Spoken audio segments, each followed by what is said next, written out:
can't hear it still. I hear it kind of coming out of your headphone a little bit. Also, when the music's playing, when I watch the show, I can't hear myself talking.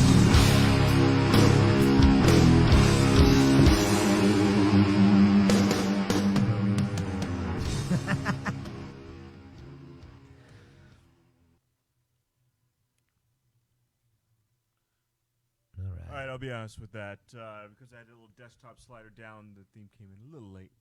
Came up and down. I realized that a second. So it started, and then I looked at it and I went, Every time you think, like, Rob's getting this producing thing down, like, there. I corrected, though. I adjusted and I corrected. God damn it. He's finally getting it down, and then he fucks it up again. Like, God damn it. Just say funny shit. Why can't you just get your shit together?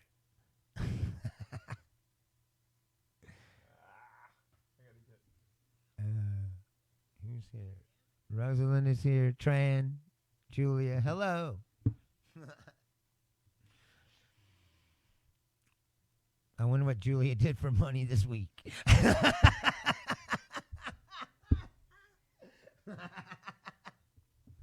And we will get to that. Right. No. I didn't want to go back down there. I just, you just said say something funny. That was the first thing I thought. Speaking of that, I went on stage last night. Yes. You came in like right after. It was weird. It was definitely weird. The sound was coming from you. You're the one. Yeah, phone. But yeah, it was weird to go on stage. All right, now we go. Now it's. I didn't even really. Well, I mean, I kind of told some jokes, but. And then I left something out that I wanted to do, which pissed me off. It was like, you know what I mean? You're making like the rookie mistakes, just rustiness, like you were saying. I got to get my carpentry game on and make. And then this, I was like, I'm not studio. just gonna go up on stage after fucking 3 months and just tell the same jokes, that I had been telling. It's like, well, I'll go up and try to work on some new shit, Yeah, now it's just like. So I'm trying to go out there and fuck this bitch. Yeah. I'm going out there and I'm doing No it. mask required at the dive bar. No, dive bar. We were talking about that before. It's like, somebody goes, where did the coronavirus came from? And I go, yeah, some Chinese tourists went to the dive bar. And then went back to China. It's like, it wasn't bad at all. Like, well, hello, everyone. Of course, we're all immune because we hang out welcome back, Kareem. Oh, Kareem's on. Cool. We missed you last week. Mm. You missed Rob's fucking twist perverted game show, whatever the fuck he was doing. Would you rather? What would you do for money, like with rich old men? Yeah. Either way, I said It was quite good. You had thought too much about it. That's for sure. Didn't have to think much. Didn't have to think much. There's many ways that we can get you to take a piece of your dignity and see what you would do today. Did you see first of all, the other day was a big thing when the guy said there was a noose in the NASCAR garage of the black guy. No, it wasn't fake. It was real. It was real, but it was put there in 2019. Yeah. So there was no way to know that he was going to get that garage. So it was like a roll, you know what I mean? It was like the roll of the dice. But it was good. That good old Southern humor, like a noose for the garage door puller. But Fox News rolling. So we went to go eat dinner, and we went to Blueberry Hill. And on the way there, I was flipping through stations, and I got MSN as one of the presets, and I went 2 over, and there was Fox. And Tucker Carlson's like, again, this is the 6th time that there was a noose incident, and in all 6 cases, it was fake. When are we going to learn? But that's not fake. It's not fake. It just means that someone... The FBI was called. Someone thought in 2019 that it was funny to use a noose for, like I said, the garage door puller. Oh, yeah. And then it was just there, and no one, I guess either no one noticed it or nobody said anything. So... A noose. It's 2020 now, right? So what's that? It was there for 6 or 7 months, maybe. Yeah. And then all this shutdown happened, so there was no racing going on. So nobody knew. So no one came in and was like, "Oh, look, this is a fucking, maybe we should get rid of this." And then, like I said, it just happened to be the timing of the situation. The world is weird. The world is always weird like that. Like, you can't write it the way reality works itself out sometimes. It's going to be that. Like when, like the Hicks bit about the Rodney King thing. You can't make a mistake, though. You cannot make a mistake. If you're going to say that, hey, there's a noose in my garage, I'm a black race car driver. Yeah, but they just found it. I know. They didn't know. I know. They're like, "Oh, look at the block." What? For that area of the world, you got to be like ironclad. There has to be like the fucking Klansman hanging. I'm going to tell you something right now. There's got to be a guy with a pointy hood and hanging the fucking noose in the garage. This is absolutely a true story. Okay. Kentucky. When I did when I did comedy, when I was a comedian full time, years ago. Okay. I toured all over the place, right? Yeah. I did these shows in Alabama. Oh boy. I know it's boy because I know what your mindset is, and I know where. Listen, so the show is in this bar. I'll never forget it because the feeling was very eerie. Okay. These black guys were shooting pool. Right? And okay. The show is in a bar. So these black guys are shooting pool. And I had to piss, so I go in the bathroom. And then on the bathroom, on the wall, like right where you put, like you can't not see it. Okay. Was like die, N-words, die, or like all kinds of shit. Something like that. Written all over the place. Yeah. And I just remember thinking to myself, man, what's it got to be like to live, in a place like that? For them. I mean, of course, they're shooting pool and trying to enjoy life, but I'm saying, like, you can't avoid that. It's right there in your face. And you know that if you're them, you go, I'm surrounded by danger at all times. You know what I mean? Not only the regular people, but the cops, too. I'm more afraid. I'll tell you where I'm afraid. I'm more afraid of this because that wouldn't bother me, and I'll tell you why. If I live in an area like that where I know that systemically and historically there's like going to... Sundown Town. You ever heard of that? No. A Sundown Town is where sometimes there was a sign. You see, it's real. It's not like something you make up. What's up, Josh? And they're like, all black people better be out of this town by sundown. But if you know that going in, what scares me, that doesn't scare me. It's fucking true, though. That doesn't scare me. That is America. That doesn't scare me. What scares me is when you don't know what's going to happen. If you get pulled over by a cop and you're just thinking to yourself, like Philando Castile is thinking, hey, I'm obeying the law. Right. I'm identifying that I have a firearm, yeah. And then he gets killed. Got a permit. That's the stuff that's scary when you don't see it coming. When you're like, whoa, I didn't do anything wrong, and now some violent shit's happening. If you go into a neighborhood and you're going, fuck, get out of this neighborhood at X hours, or you're fucked. Okay.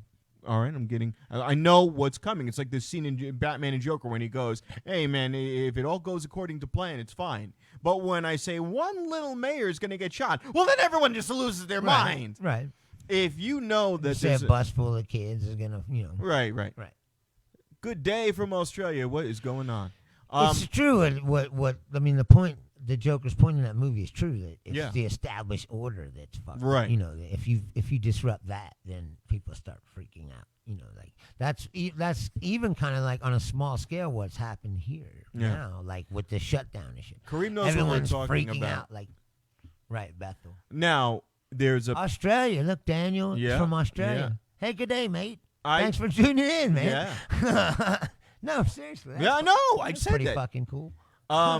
In New York, there's a town like that called Onion Town. It's a real place, and it's not Onion Town. That sounds bad. It's not even away, just. You ever been down to Onion Town? Like no. Upstate New York. First of all, the entire country is basically a red. This is a red country.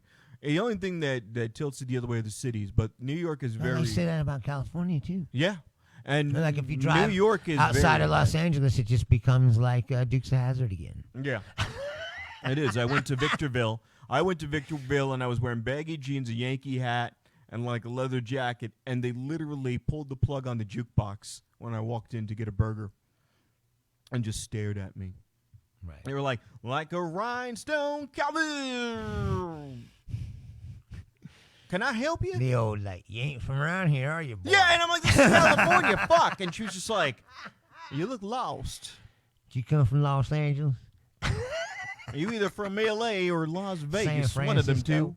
One of them places. There are Klan rallies in Victorville. I believe it. Kareem, I was scared shitless because in Victorville, the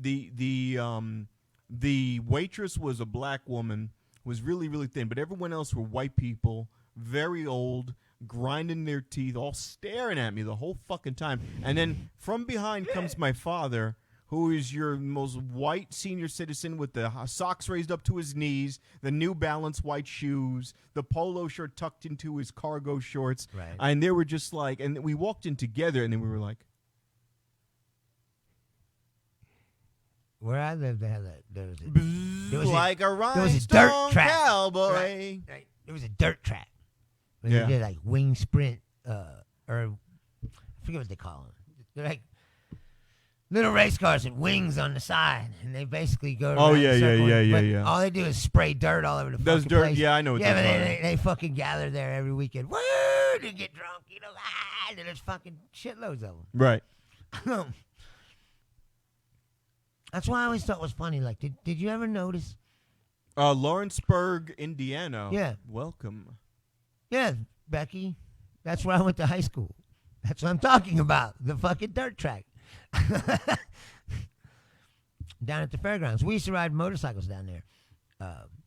That's what I mean. I grew up in these places where it's like that. That's how it is. Yeah. And there's plenty of inwards fucking flying around and like. well, the place I people was think talking that about, the you can look funny, it up. It's Onion Town. You don't want to couldn't go wait down to get there. away from those places. Yeah, that's what I'm saying. You don't want to go to that place ever. So my friends one day called me up and they're like, "Hey, yo, Rob, yo, it was good. Hey, yo, we're going to Onion Town, my nigga. Onion Town. Why? Wait, what? Yeah. And then my friend Juan gets on and goes, yo, basically, these white dudes ain't never seen nothing in like 100 years. All right, this doesn't sound like a good idea. There's nothing good about this. Tell me what's good about this. Are you packed? Come on, man. Like, we're going to just carry guns like that. Okay, so you're going to go into a redneck Ku Klux Klan area without any heaters and to poke the cage. You want to rattle the cage and see what's going to come out. So they go there, and they go to this McDonald's over there. And sure enough, they see... This is like a social experiment. Yeah, they thought this was going to be the greatest thing. So it was a car of Puerto Ricans and a car of black people in upstate New York. And they get to this McDonald's, they start throwing rocks and shit at their cars. So they said, this is the story I got.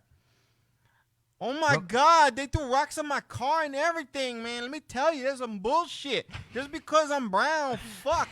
And I'm just like, first of all, you're Puerto Rican. But whatever. Fucking whatever. And the next day, everybody's always on the Puerto Ricans. Like, wait, yo. And then, so what happened was, next day, now White Rob's coming out. Now my inner Karen came out. I'm like, so where's the damage? We you wanted to I want to see this damage. I fucking turned into an assessor. I was just like fucking insurance. I don't believe you. I turned into a claims adjuster. This is a Juicy Smollett situation. Yeah, let me see this fucking. All right, like. That's what people are saying now about the news thing. Yeah, they're already saying that. Well, yeah, like this is Juicy Smollett situation. That's Tucker Carlson said that. Tucker Carlson into something it isn't. Like NASCAR Fox really. News. NASCAR really wasn't a haven of racists. Like. Fox News went like this.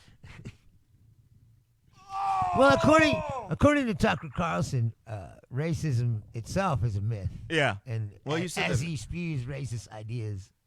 Well, no, as he's saying these things. There's two things. There's two trains of thought I have about. I know you can do that at the same time. Yes. But he manages to pull it off somehow. It's like a magic trick. There's two trains of thought on that. Now, number one, he knows where the no. This is not the racism Bruce. There's two trains of thought. The first train of thought is he knows where his bread is buttered, and he goes, "Look, man, I may or may not. Well, not wait. I know where my bread is buttered. I'm going to say this shit so I can get my almighty paper, which is probably 95% of it. But there is probably scumbags. Yeah, they are. That's beside the point. But there's that also train of thought where he's probably in his mind going, I'm not lying. I really believe this. Did you see what his lawyer said in court? His lawyer said in court that he is under no obligation to tell the truth. Who? Tucker Carlson. Why would he be in court for what? He was being sued for something, all right, slander or libel or something. Well, no, I don't know what it was exactly the thing, but his lawyer said in court in a deposition, he said he is under no obligation to tell the truth, nor does his audience expect him to tell the truth. It's like, hey, that's the first honest thing that anyone's ever said about Fox News on an official record. What's going to end up happening, and this is what's going to happen, and this is those shows. This is the defense for that line of argument. It's propaganda. Look, the defense for that line of argument is I believe it, so it's real to me. Yes. I believe it, so it's real to me. The conservative way now is to just make up your own reality, sans facts. I believe it's reality. Real to me. Like Trump's thing. We only have a lot of cases because we test all these people. And if we didn't test all these people, we wouldn't have so many cases. That's ridiculous. Arizona's up to 3,000. No, but that's what I mean. Like, new people are still going to go to the hospital. They're still going to be sick. It's like, it's crazy. You know. They have turned off, like, the real world. And you live in this fantasy I've said bubble it before. They've created. I've said it before. I didn't give a shit about the mask until a customer sitting us about. All right, so he coughed in your face. He coughed right in my mouth almost. It was like a freaking Why did you shot. French kiss him around? Like I'm sitting here like this, and this is the kind of shit that drives. I'm doing one of these. I don't put the mask on until the store opens. The public comes in. Yeah, Yeah, but see, that's ridiculous. Right.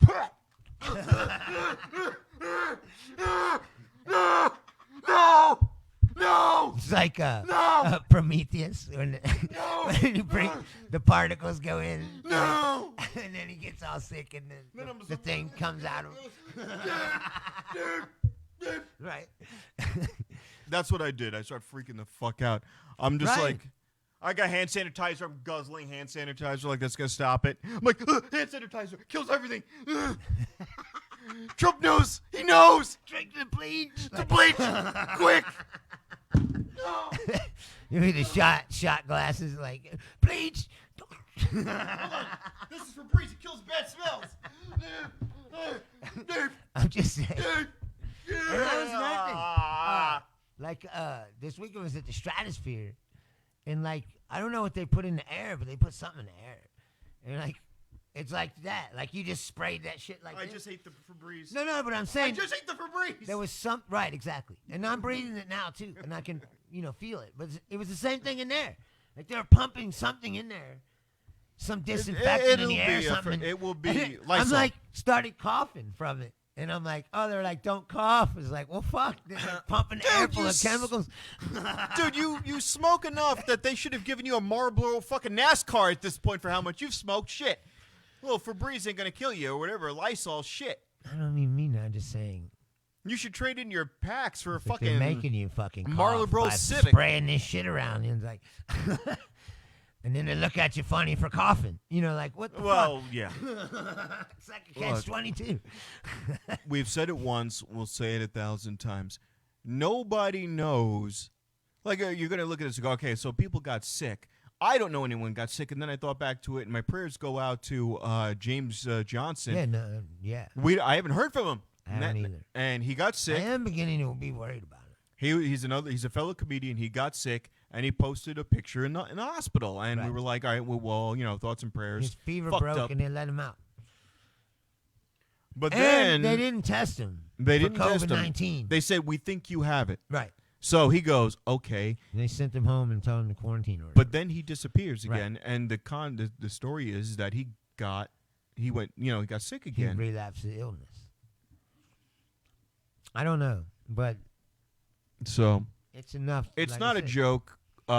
Will you die from it? Probably not. Will you get sick? Sure. Will you run the risk of getting somebody else sick and killing them inadvertently? Fuck, I'm not a scientist. You know, I'm a third-rate comedian doing a fucking podcast.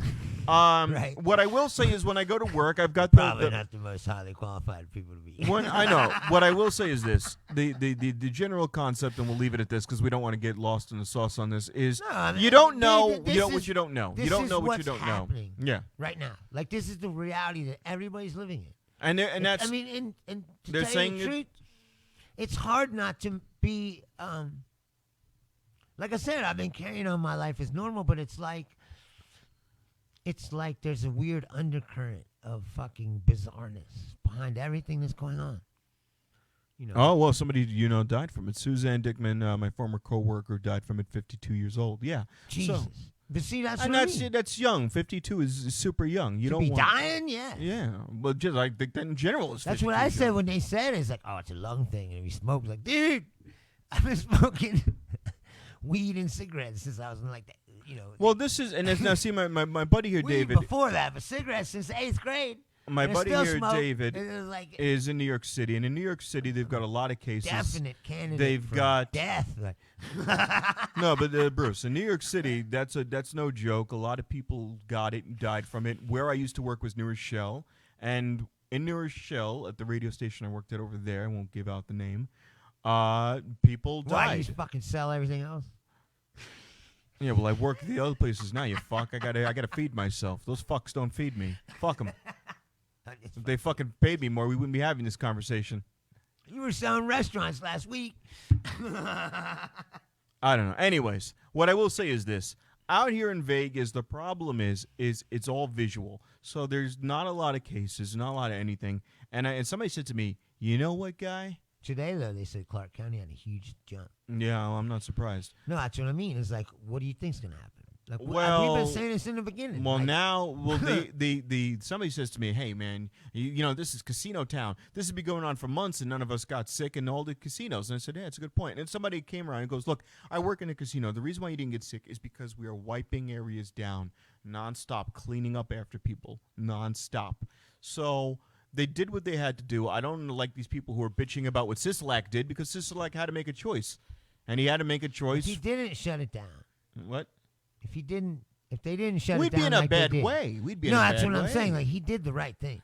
Even though it was hard for everybody. Yeah, of course. It would have been worse if he would have kept it open. Look at what's going on in Florida. Did you know President Trump Texas, says it's Arizona, all these places that opened up. Right, yes. Like today, the governor of Texas went on TV and was like, "This is bad. You should probably stay home. Like, don't leave your house unless you have to. But I'm not mandating it. And we're not shutting down." Because he's a politician. He wants to play both ways. I know, but I'm saying is like they're acknowledging that it's a fucking problem. Well, they don't want to do anything about it. And Arizona's Arizona's got 3,000 new cases daily now. No, that's what I'm saying. And Trump should not have had his fucking rallies. Not going away just because people fucking want it to. It's not. It's not a magic trick. You can just wish it away. That's what I'm saying. This conservative way of thinking now of like, oh, we're just going to invent our own reality and it's all going to be okay. Like, no, virus doesn't care about your fucking politics. But on the other hand, if I see this shit, if I see you sitting in your car with the mask on and you're the only one in the car, you're a fucking idiot. Yeah. What the fuck is wrong with you? Those people are fucking idiots. You're in your own goddamn car. It's just you stupid fuck. Jesus Christ. Unless you're a Lyft or Uber driver. And now conservatives see that shit. Conservatives see this shit. You're driving your car with a fucking mask on. They're saying this going, you see, he's a fucking moron. And then the rest of us are like, hey, dipshit, if you're in your own car, maybe you might want to wash your car, clean it out if you think you got coronavirus in your own car. Maybe. That's what I thought when the people were buying all the Lysol and shit. And it was like, wait a minute, you're going to disinfect your own home that you're quarantined in? You know what I mean? Like 50,000 times what just judging by the amount of wipes you're buying. Yeah. Like, what are you protecting yourself from? Yourself? Like, you're in the house. You're not going anywhere. Your farts have coronavirus in them. I'm just saying. Your like, wet taco farts are filled with people corona. It makes no sense, like, what they think. It's like when they bought all the toilet paper. Like, why are you buying toilet paper? It's a lung infection. It's It's not dysentery or fucking IBS. All right, so we're going to sit home and watch the entire Star Trek trilogy, and I got to have my mask. I can't infect anyone else. Well, who's there with you? No one. It's just me. But I got to make sure that Captain Picard doesn't get this shit. So, meanwhile, you know what? Oh, Captain Sisko? No, he's okay. I'll take my mask off for Captain Sisko. He's the black captain. Fuck him. Fuck that guy. Oh, wait, it's Janeway? She's white. Hold on. We got to make sure. Julie's like masturbating with the condom on to prevent pregnancy. Yeah, right? People. That's what makes it look bad, when people do goofy shit. Now, I know someone's going to say, you know what, man? You keep it on, then you forget you're wearing it. No. There is no point that I'm forgetting that I'm wearing my fucking And that's bib. what I'm saying. I don't like wearing it. No one human does. But I put it on when the store opens. You're going to find out I died from suffocating in my sleep. It's the fucking rules. And for two, in the morning there's old people coming there and shit. And you can tell that some of them are nervous. So my father's nervous and he's conservative. Out of respect for them. My father's I'm just saying, though, if it makes them and he's feel conservative and he's like, I'm scared. Comfortable, I wear it, you know. He didn't want you. He didn't want me doing the show here. He's like, we're doing it somewhere else. No, I know. And look, I look at it like this. You think I was gonna bring it in? Like, no, you're gonna bring in secondhand lung cancer to me, but that's about it. You fuck. No, that's what I mean. Like I went to the dive bar, and everybody was there. It was like, you know. What's my contact high? Indica or sativa? What did you do today? Me? Yeah. No, I know you didn't do anything in there. No, I did. Oh, okay. I smoked my pen in the car. Okay. On the way over. Mike says, time to wear thongs on my face. Would it be sexist if I wore women's panties on my face? Tran always goes to something like that. Like some sexual, yeah. Some sexual innuendo. Doesn't he work at a sushi place? Do they have the vending machine with the little girl's panties? Is that what he's? Is he the guy who like loads up the machine with the little girl's panties? Probably. Part of his Fresh from Osaka. It's part of his side duties. Yeah. Shibuya Square. She's 8 and her panties are soiled. Here, these are extra money. They're in a Ziploc bag. All of it's sealed in for your flavors. That's totally normal in Japan. No, they got rid of that. No, well, I know because of the virus or whatever. But I'm saying no, they got rid of it beforehand. That was totally. They went after all the kiddie porn shit eventually. No, the hentai vendor. Yeah, he's a hentai vendor. It was totally, like I said, normal in the culture. Yeah. Like, oh, no big deal. Like, hold on a second. You're walking with your friends. Hold on a second. Let me grab some panties. Oh, wait a minute. What do you? And you wouldn't think that was weird at all. You'd be like, okay. Hey, why is Mike? There's somebody raiding my fucking washing machine. These haven't been washed yet. Even better. Right. That's how we like them. Soiled adds to the resale value. There's girls that do that, sell them on the internet. Yeah. I was like, what? And then, I guess if you can make money, you know. Like. Julia says panty sniffers. Okay, now we've got a new game here for you, Julia. No, we don't. Come on. She's white. That's a different race, technically. What do you mean? We could put white lady panties. All right, Mike. There are panty sniffers. Mike. It's feet people. That's the weirdest one. Mike, we're going to go, and we're going to give you Julia's info, and you're going to see if you can get some of her panties to add to the vending machine. And Julia, if you can autograph them, that'd be great. Julia, if you can autograph any of your panties for Mike so he can make some extra money. He's got to eat, COVID. Right? You can't roll the sushi. Yeah, she goes, oh, shit. Now, Julia, you got to say this. Although we went to a place the other day, it was open. So you should, your place should open soon. No, hold on. We've got to get a certificate. So what we're going to do is go to the gold and whatever happened to the Epstein the gold and silver pawn shop. They fucking killed him. We're going to go to the gold and silver pawn shop, and we're going to have those guys appraise your panties, Julia, to verify their whiteness. And then, Mike, you'll get to sell them. So it's going to be like, we'll get Rick in there. He's going to be like, you know what? These could be real white women panties. I don't know. Let me call an expert. Let me call in an expert. He's going to be sitting here. Who would he call? Me. You? You're the expert. He's going to be like, all right, so we're looking at the panties here. And, I'm getting a good sniff. The marks look authentic. These are fruit of the loom. I was a little sometimes white women do this. I see pomegranate juice stain. That adds to the value. Only white women will do the pomegranate juice. So yeah, these look like the authentic Mike, and then Mike's gonna sit there. So what are you asking for realistically? $700, Rick. $700. See, I never really looked up. Look, guys. He's at $1,000. Pamela Anderson sent $1,000. Look, guy. Julie says she only owns the thong panties. Mike's gonna be like, these are thongs. Okay, look, guy. I gotta take these. I've got to frame them. Oh, wow. I've got to blue light the stains. This is gonna. That's hot. That's gonna set me back a little bit. I'll tell you what. How about I give you this? How about I give you $100 in store credit? That's the best I can do, Mike. Store credit. That's the best I can do. Sells them to Japan for $500, or whatever. That's how the pun business works. Now, if you had an autograph from Miss Julia, I mean, then I might be able to give you $200, and that's really stretching it because the market for white women panties in America is just not that good. Now, if this were Japan, and then you'll see the single camera shot. You know what? He doesn't understand that. If this were Japan, I would be able to do so much more with these. But in America, the demand for white women panties is just not that high. They're just too easy to get. Like, the market is flooded. Like, I mean, technically speaking, I could get some white panties for my wife, and those are Rick's wife's panties, and I can make some money off that. But we want to give Mike a fair deal here. We know that these could easily end up in a Japanese restaurant vending machine,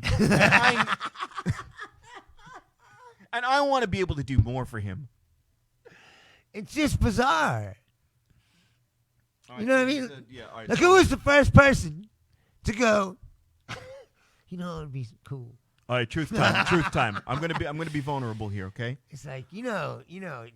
10 years everybody ago. wants women's panties, right? What would be cool is if you could just get them right out of the vending machine, like right next to the Snickers. Little Bo Peep. It's like G6, Snickers, G8, panties. Those panties, yeah. Makes perfect sense to me. I mean, I don't know. A chick gave me her stockings when it's at a strip club, and I kept them because it was just so fucking hot. I kept them. I always thought, you know how high the person was who came up with Omaha steak. Oh, it's like, you know what would be cool, man? Check it out. Steaks in the mail. Do you want the taste of Omaha? Like delivered right to your house. Delivered right to your door. And what I love in the mail, man. They show you all these people, Steaks. But then they show you this one person. They show you this one person that's just like this big woman, and she's just sitting there and she's shoveling it in at the end. She's just like, and do you like the pies? And she's just like, it's like it's like Golden Corral or whatever. Golden Corral is fucking delicious. No. I fucking love Golden Corral. Of course you do. You think that Michael McDonald, Doobie Brothers, is superior? Stop. Hold on. Now we're eating dinner. It's superior to the black guy who had 15 or something hits. Fuck that guy with his cornball shit. If you like the Doobie Brothers with Michael McDonald better than the random black guy that they got. He's not a random black dude. Like, I showed you the hit list. All our hits are the black guy. First of all, he doesn't even sound black, and then the white guy sounds black. Michael McDonald sounds black. I thought he was black. I thought he was this is where I thought it was a Commodore. This is where your half blackness comes into play. I'm sitting in the car. Like your perception is all opposite. Sweet Tomatoes. Sweet Tomatoes is out, Mike. They shut down all the Sweet Tomatoes nationwide, and all of the soul plantations. Yeah, Sweet Tomatoes. That's kind of a racist name, Soul Plantation, when you think about it. Right? Come on down to the Soul Plantation. We got all the Aunt Jemima you could ever want in the Soul Plantation. Now, this is something. Listen. Remember, I'm always talking about how I was on my head of things? You said Aunt Jemima. If you watch this show, we said yes. That. We said that weeks ago. I said that she was racist and that they just turned her into Oprah. Like, 3 or 4 weeks ago. And Yeah. then they came out and were like, we're removing her, finally. Because of like, Bruce Leonard. killing her. But then, did you see the white people reaction? Oh, God. All of a sudden, white people are fucking offended. How dare you take my Miami Kins off the fucking syrup bottle? That is Miami Kins. That's what I'm saying is like, they didn't give 2 fucks about that before. No. It's just another bullshit thing. What are they going to replace it with? Oh, look at that. Like, I saw a thing about it where someone posted an article about the woman who was hired to play Aunt Jemima. Oh, God. Back in the day. Oh, God. Right? And, it's a mammy thing. I just said it's a Mammy. mocking role. And in the comment section, somebody was like, so when do people get, like, afraid of being successful?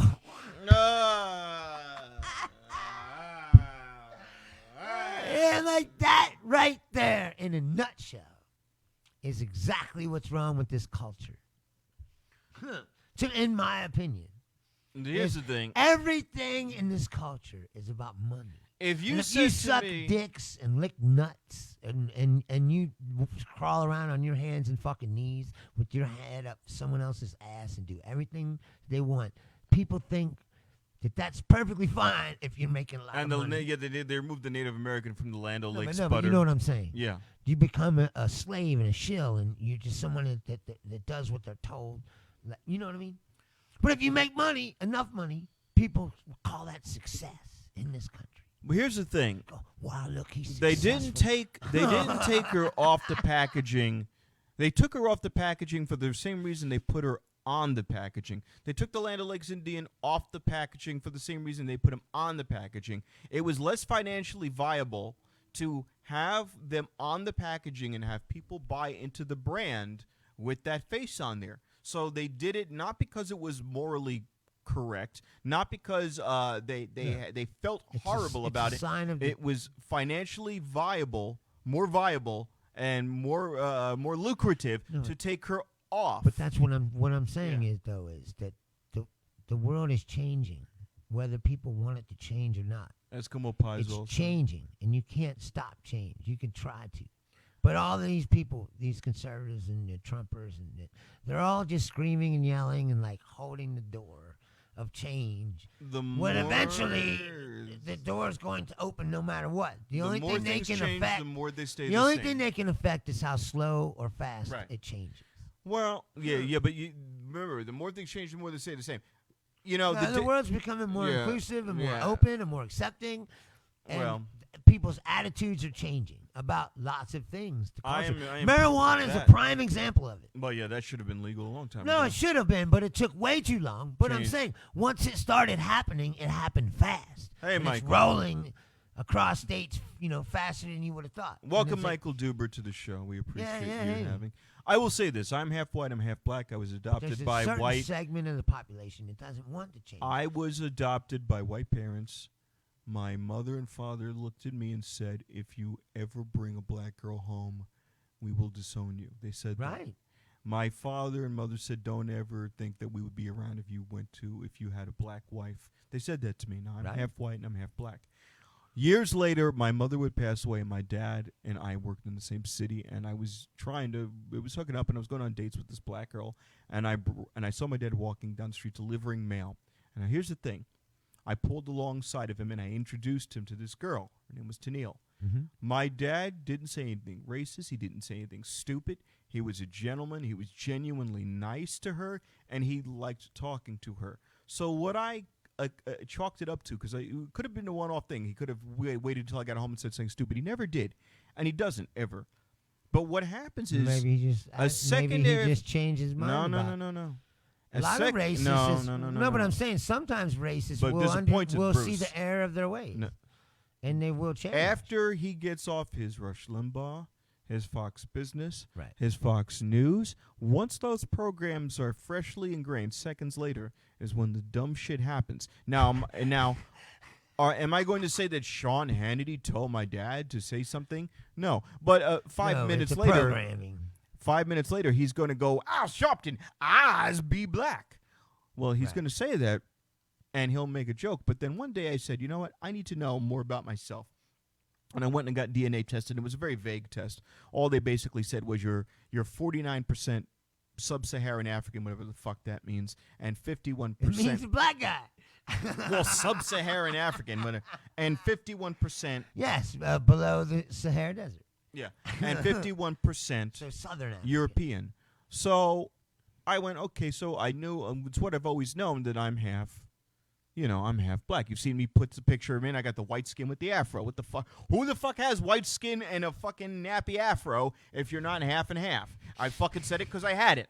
I had nappy hair. You were also darker in that picture. Like you look black. Yeah.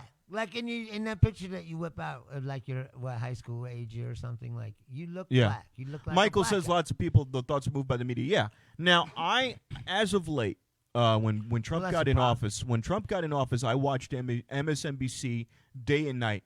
Now, the only news I watch is 3 sources of news, and if two of them you are really I don't loose. watch any news. I watch read it on Vice News every night. I watch Vice News every night on the Vice News on the Vice channel. I watch. That's a pretty cool show. Last week tonight with John Oliver. Yeah. Partially for the comedian, but he does news. I was going to say, like, that's a comedy show. But it is news. He focuses on he does do news, but I'm saying he Yeah. does it in a humorous way. And I watch, and a lot of people in our little groups in our Vegas community don't like it. The last one that he thanked Vice is good. The one I also watch is Bill Maher. I watch Real Time with Bill Maher.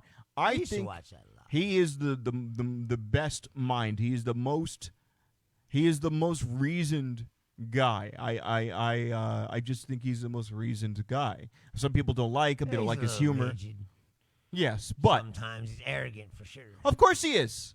Um, He said that horrible shit where he goes, "Thank you, Josh. Your Real Time Bill Maher is great." The one thing that got him in trouble, he goes, "Oh, some Republican senator said to him, you should come outside and work the fields and be a farmer." And he goes, "Oh no, I'm a house nigger." And he said that shit with a big shit-eating grin on his face. And as soon as he said it, he grinned and then he went, right? Fucked up there. Like. Yeah. And Ice Cube came on a week later and says, "Who told you you were cool enough to say that?" Right. Who told you were cool enough to speak like that? You ain't got no hood pass. No, you have no pass. And you know what the funny? Yeah, you use an honorary card like I got. Nah. But you'll notice, even though they gave me that, I don't say it. I don't use it, and I didn't ever say it to them. They said it to me. You know what I mean? But I never reciprocated. The best way that a comedian ever incorporated it. It ain't your fucking business. My mom had nappy hair, and she was a pasty, white little Jewish woman. My dad was full Native American with long, straight black hair. I have awesome hair, thanks to both of them. Oh, now I really want to meet you, because now, wait a minute. We did a little research on her panties. Wait, she has all, I was going to say she has all that and thong panties? So, we just found out. Hey, Rick Harris here. Yeah, we just found out that the panties that we thought were white were now part Native American and part Jewish. The value just went up exponentially. I really feel bad for ripping off Mike Tran, but we really came out ahead on the deal. Right. Totally ripped him off. If you told me today that I was going to get to buy Jewish Native American used panties that were partially soiled for $70 and store credit, you would have been lying. Today was a really great day. And I have her phone number. Right. We're going to set up our own. Sometimes the pawn business is good. Yeah. We're going to set up our own pawn vending machine of Julia used panties. Now, wait a minute. And the father would come out. We've already established that she would do lots of shit for money. So if you could get enough money. Now the old man would come out and go, "No, get her to buy into this scheme." My son's trying to sell used Jewish panties. I don't know if this is a good investment of our time to be getting into used Jewish panty business. But then he said it was authentic Native American. And you know what? I said to my son Rick, for authentic Native American panties, you just can't go wrong. We're going to make this happen. Let it be known the old man knows how to sell used panties. By the way, I know Chum Lee. Oh, yeah. I know him. He was a customer of mine in my last store. And then I went to... Sans Meth or... He plays Pokemon, Chumley. He plays Pokemon, and he's got a crew of people with him, and they all play Pokemon. Oh, I bet he has an entourage. He's got like 3 or 4 guys. Hangers on. And they all play Pokemon. Chun-Li, Nutlickers, you know.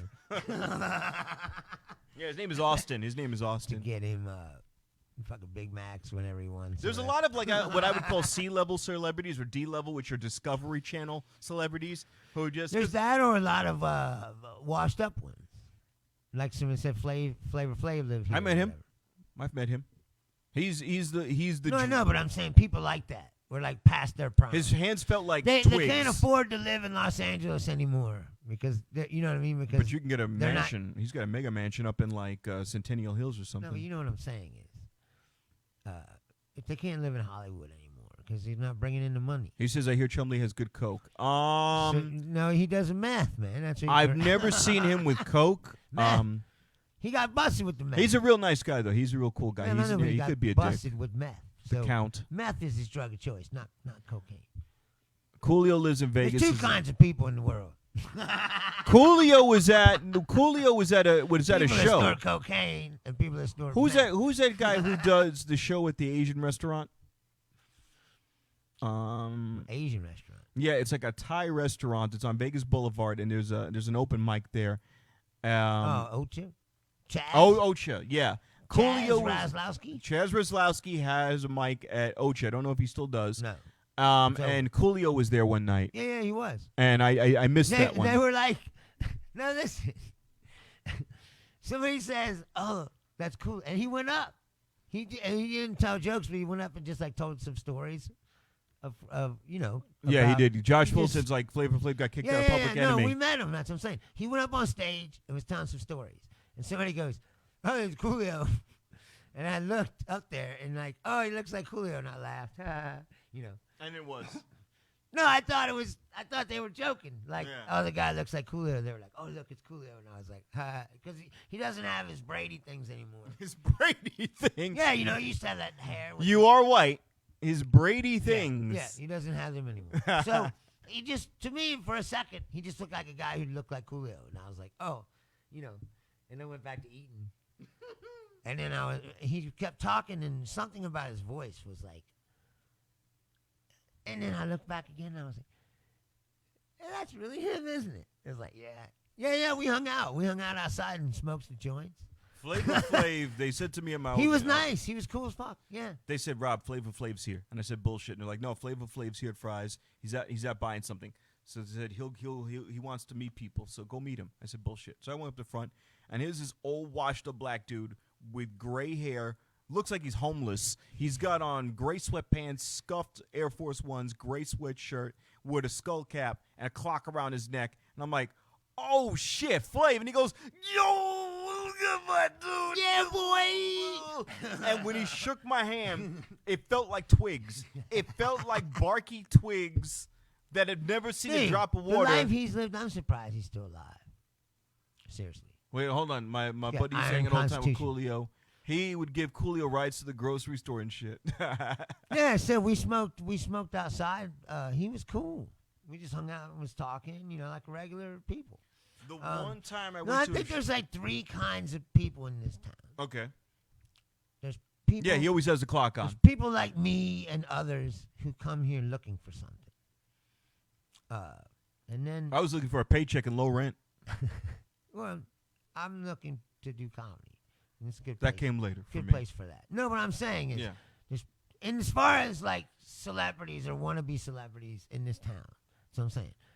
There's artists who come here because it's close to L.A., but you can still do comedy here and shit, or be a circus performer or casino, you know, whatever people want to do. People who want to do show business. Then there's people like Coolio and Flav who are like a little past the prime and not bringing in the money that they used to, so they can't live in Hollywood because it's too fucking expensive. They can live large, but they can live large right, in Vegas. They can live large money here. Goes further here. Right. It is cheaper. Yeah. Right? And they still get the homes are still nice. There's actual celebrities who are working. They're either on tours or they're working in the casinos, you know, or But if the you're Penn like and Tellers and the Carrot Tops, Mariah Carey, and the Mariah Carey's, maybe the Britney Elton Spears. John, yeah, they have But residencies. there's also people who, they're coming in all the time, residencies, so they're here for 2 weeks or a month. Celine Dion lives in Lake Las Vegas. Those are the three kinds of people that I noticed that are in this town.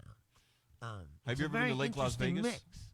No, I haven't. I wanted to live there because Lake Las Vegas is so pimp. As far as show business goes, I said it's an interesting mix of.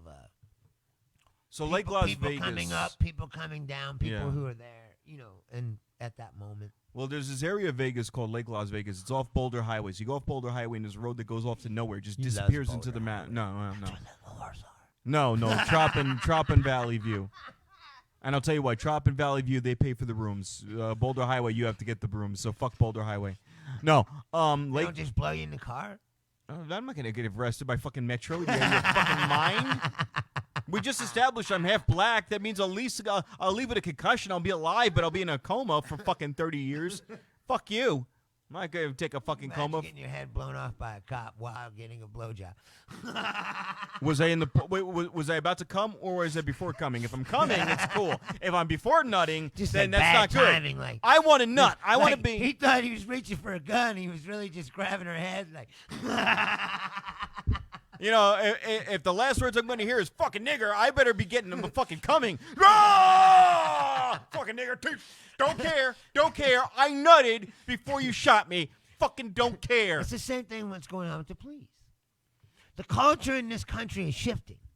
That's what I'm saying. Like, people are starting to realize all these things that they've ignored for years and years and years. The deferred immunity. Is that what they called it? The that. deferred immunity? Where they get to basically get a pass on whatever the fuck that's they do. always been bullshit for weeks. And now that's coming into play. That they're going to bring that back around into the Supreme Court again. I want to really preface this. I want to people understand where my heart is, where it come from.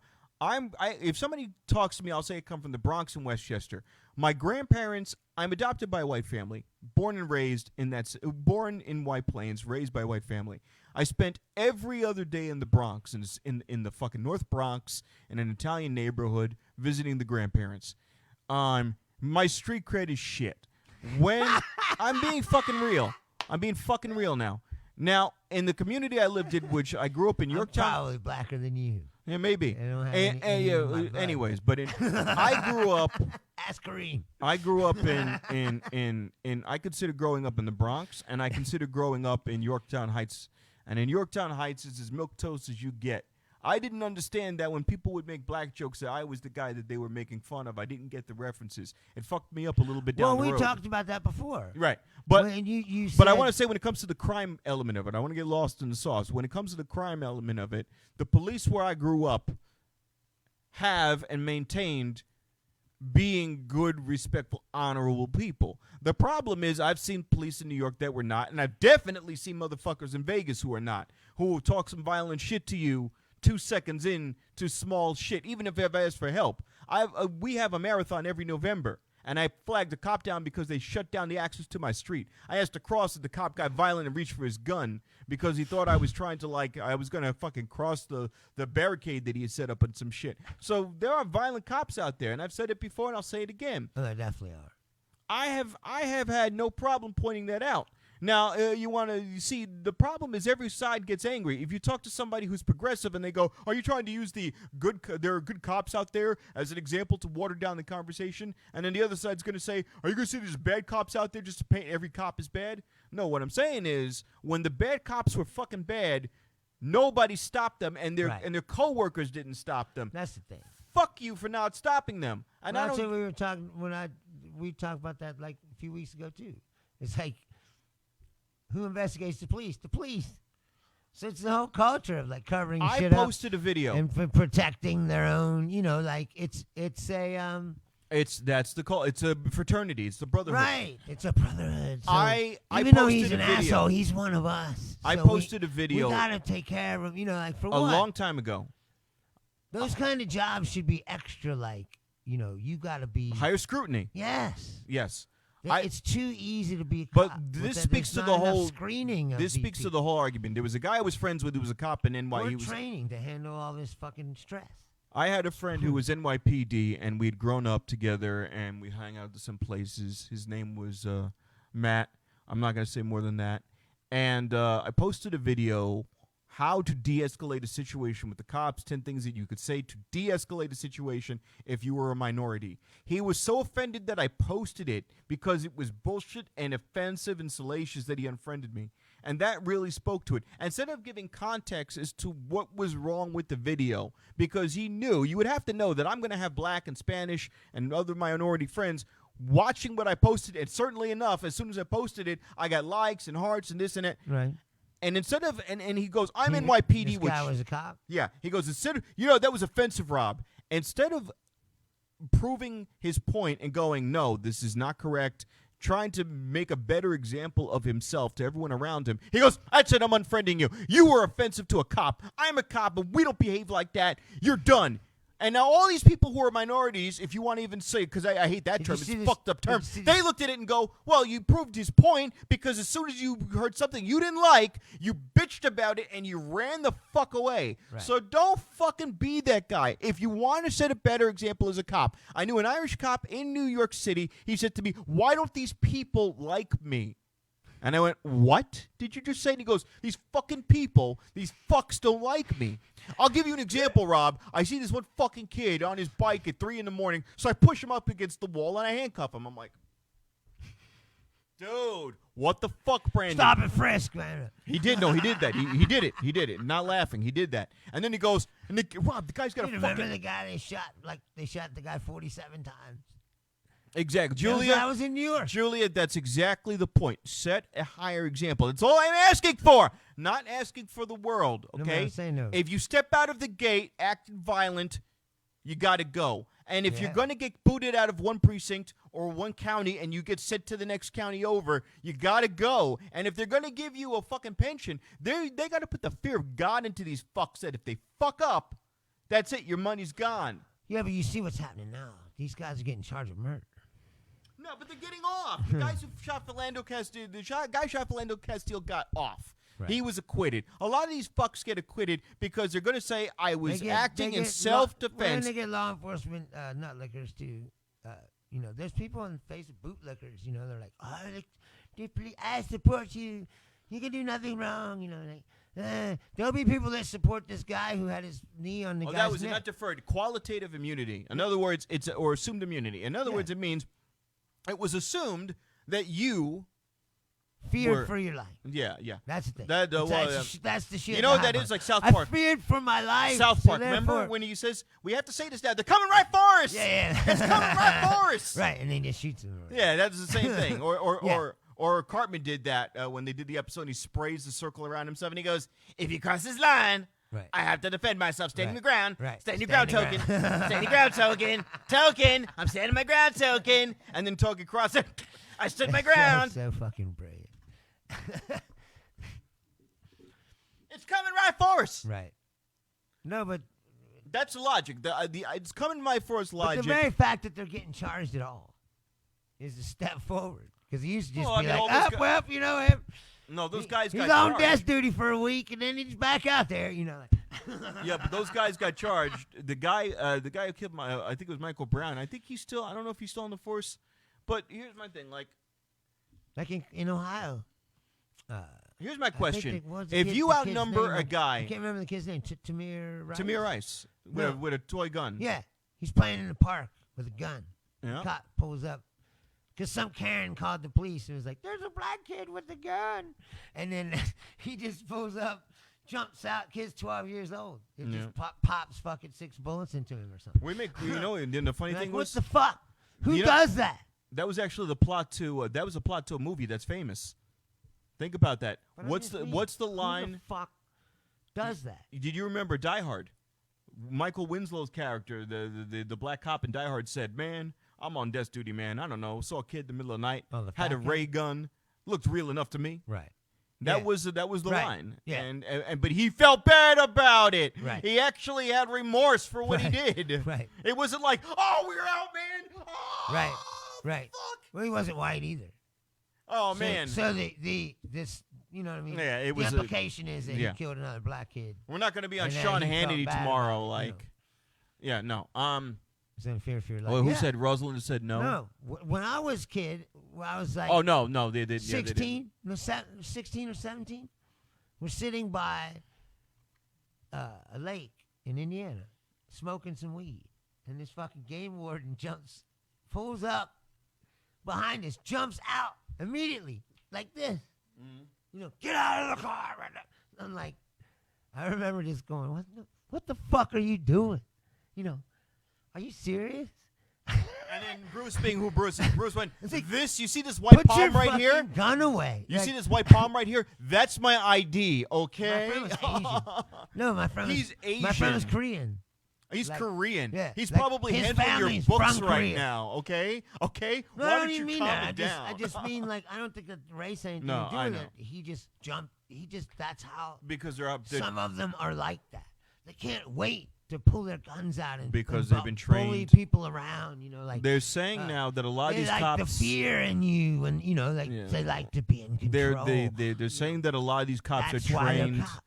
That are trained by Israeli fighters. Now in Israel, they don't fuck I don't around. know about that. I mean, this is 30 years ago or something. But I'm just saying, like, the culture of the kind of people who want to be police hasn't changed that much. Not necessarily. So Vice did a story about this last week, that they literally train the guys to think this way. So they have what's called they think of the enemy. They get trained. Everybody's enemy by Israeli special forces. This is a thing. I couldn't believe it. They get trained by Israeli special forces. Something to that effect, yeah. And they train the cops. They send cops out from the United States to Israel, or send the Israeli forces. And then in Vice News, they also had, when it came to the COVID-19 coverage, the Israelis were dealing with Hasidic Jews, and the Hasidic Jews were like, hey, I'm protected by God. I'm going to do my grocery shopping. I'm not going to wear a mask. The Israeli police beat the shit out of the Jews, the other fellow Jews. They beat the shit out of the Hasidic Jews. Well, that's what nobody really wants to talk about is Israel. Is really just to become a fascist apartheid state. Do you want to live in... Trump's got his own town in Israel. No, they named a town after Trump. Everybody likes to pretend like, if you question Israel in any way, like you're an anti-Semite and you don't like Jewish people, it's like, well, there's a prime example right there. Hold on. They're not even nice to the fucking themselves. Weed inside of that situation. It's more about right-wing fascists having taken over that country. Did you know that you were smoking the devil's... Yeah, weed of the devil. Mm-hmm. Yeah. That's your stepdad. Reefer Madness. You ever seen Reefer Madness? Oh, yeah. He smokes the weed. Like, wow, what's in that weed? Yeah, because they were going to replace paper with hemp. PCP they were going to use or something. I said more like weed, Because hemp is so fucking universally useful that they were going to wipe out the timber industry. Yeah, right. Exactly. Well, there's lots of people that still think like that. That was the propaganda. Remember, not even like, it's what, 2020? The early 2000s, there was commercials on TV, on television. They were like, smoking pot supports terrorism. I don't remember that one. Smoking pot. I don't remember that. They're like, I believe you. Smoking pot supports terrorism. There was another commercial where, I used to have bits about it. That's why I'm having to move. I had all these bits about them. There was a commercial where these two kids are smoking a joint at the desk, sitting at a desk smoking a joint, and the guy and the kid goes like, "Your sister's really hot, man," And the other kid goes, "That ain't cool, man." And he opens the drawer, and there's a gun in the drawer, and he pulls the gun out and shoots his friend. And then they're like, "Smoking pot leads to bad judgment," And I'm all. And I was always like, well, what about leaving a loaded gun in the fucking desk drawer for your kid to find? That seems like bad judgment to me. Like, Rosalinda, you're a drug addict. Get in the cart in front of the horse, and this. It's like, what came first? Which poor decision came first? Like the loaded weapon? Hey, wait a minute. Rosalinda, you're in drugs, so maybe your judgment's not that good according to Bruce's commercial. No, her stepdad. I know. Thinks she's a drug addict because she smokes weed. Bruce, what I'm trying to get at here. That's why she's got to move. Bruce, what I'm trying to get at here is. And these are fucking adults. They're not. It's not like she's in high school or something. What I'm trying to get at, Rosalind, is what kind of panties do you wear? I knew it was coming back around. Rosalind, We've got Julia's panties for sale. She's Native American and Jewish, so that's some really rare pussy juice right there on the panties. What are you, Rosalind? I see. She's Latina. Oh, muy caliente. Her name is Rosalina Fontana. Fontana could be Italian. No, she's Tengo hambre. She's Tengo hambre. Latina. Quiero comer. I met her mother at La the chocha. Mexican barbecue or whatever. Tengo hambre para Very la nice. chocha.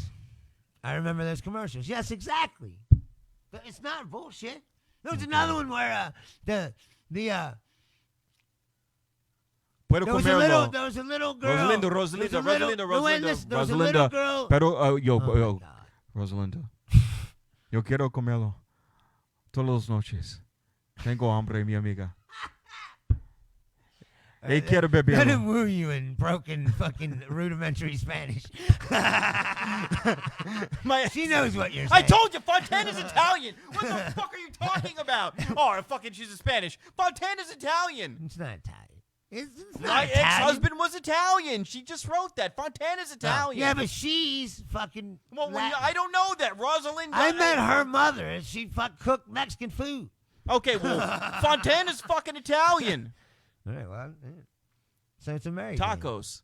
Yeah, I just told. Hers should be worth more. Oh, you tacos. I thought you were talking about your own taco. No. No, she. No, you're Mexican. Mexican's hot. For some reason, we're seeing these comments twice. I don't know why. No, she wrote tacos twice. That's okay. No, I've been noticing it all night.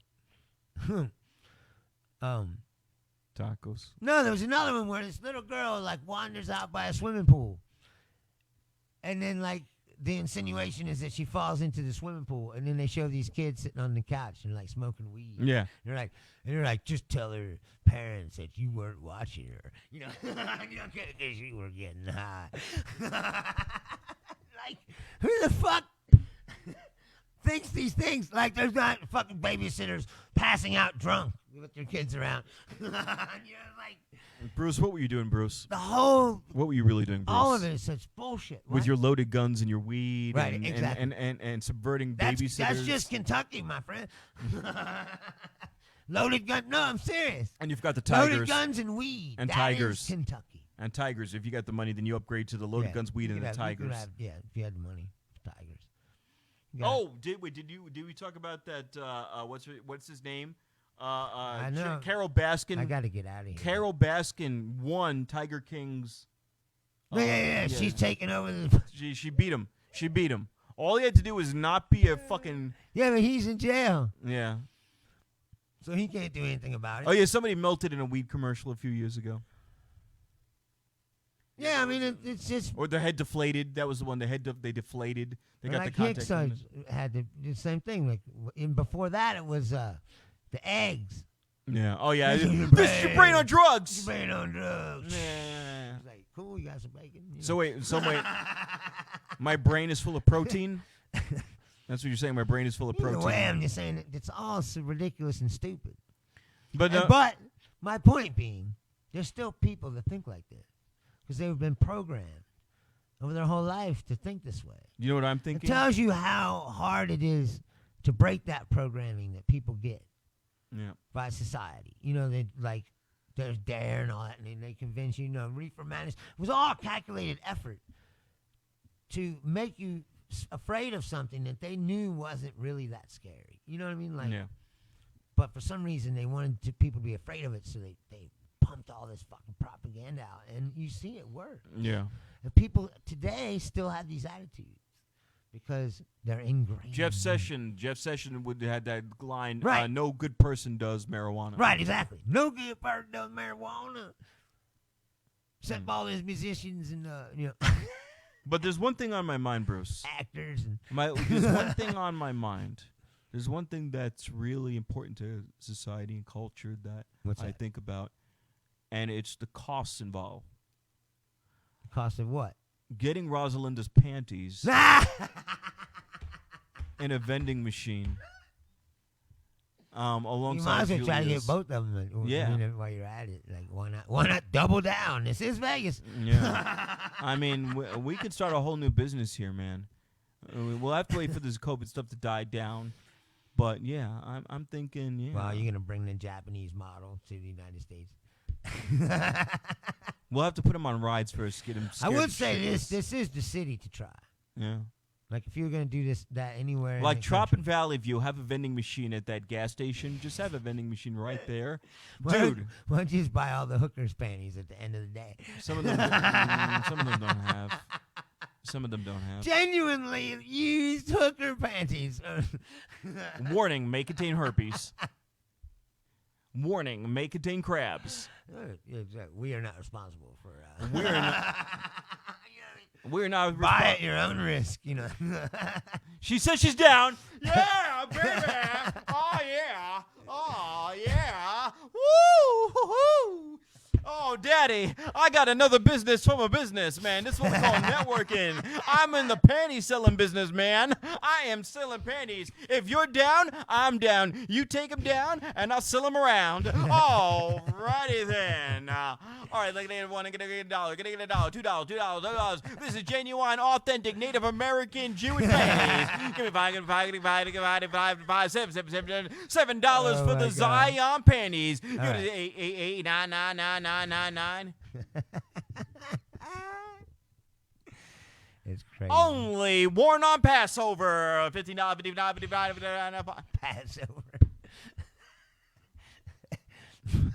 Coming up next, lot number 721. She was married to an Italian man. We've got spaghetti and taco panties. We're going to start the bidding at $20. Going to get a $20, $20 right there, 25, 7, 27, 20. As fun as it is to auction off women's panties, going once. I still think that the vending machine is a better idea.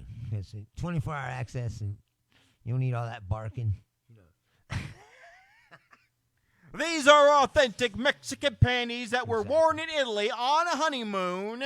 They smell like pasta fagioli and taco meat. We are going to close this one out at $77. $77 is a steal, and that's how I got them. I stole them. Get it, $75, $75, $80. There's people that do that too. People that will break into a woman's house and steal the panties. No, I know what I'm saying. That's a thing. There are people like that. It's fascinating. The human race is fascinating. Anyway, I gotta get out of here because. So what I'm gonna do? So once a week, I was supposed to be off, but someone I'm talking quit, to so the I mic. have to go to work. Once a week, I'm gonna talk to you ladies now. I'm a businessman, and I know a lucrative deal when I see one. Pitch. If this was Star Trek, I'd be Quark. You need like Barry White singing behind you. Oh, yeah, no. No, you do the talking. Michael McDonald. He'd be like, yeah. Ain't no worry, I've got panties too. Right, he's like, bring your panties to me. Bring your panties to me. You see, the fool will give his money. Who's got the panties? Keeps coming through somewhere down in your sock drawer. Never would believe there's a place in my pocket somewhere, somehow. I'm selling your drawers. As anything, I've had a good time tonight. Yes. And we hope that you have too. Oh. And as always, we're gonna make some money. Watching. We're gonna make some money, ladies. We have about you don't have to whore yourself out. 500 loyal viewers that watch every week. Just give me. Just give me. We appreciate all of you, and please, if you like the show, please tell your friends. Draws. We're on YouTube, and our last episode got like 15 views. So people are starting to gravitate over. Yes, we want you to gravitate to YouTube. So, All seriousness, we're gonna flip this over to YouTube, where we're going live from YouTube. Obviously, Facebook is a jump point.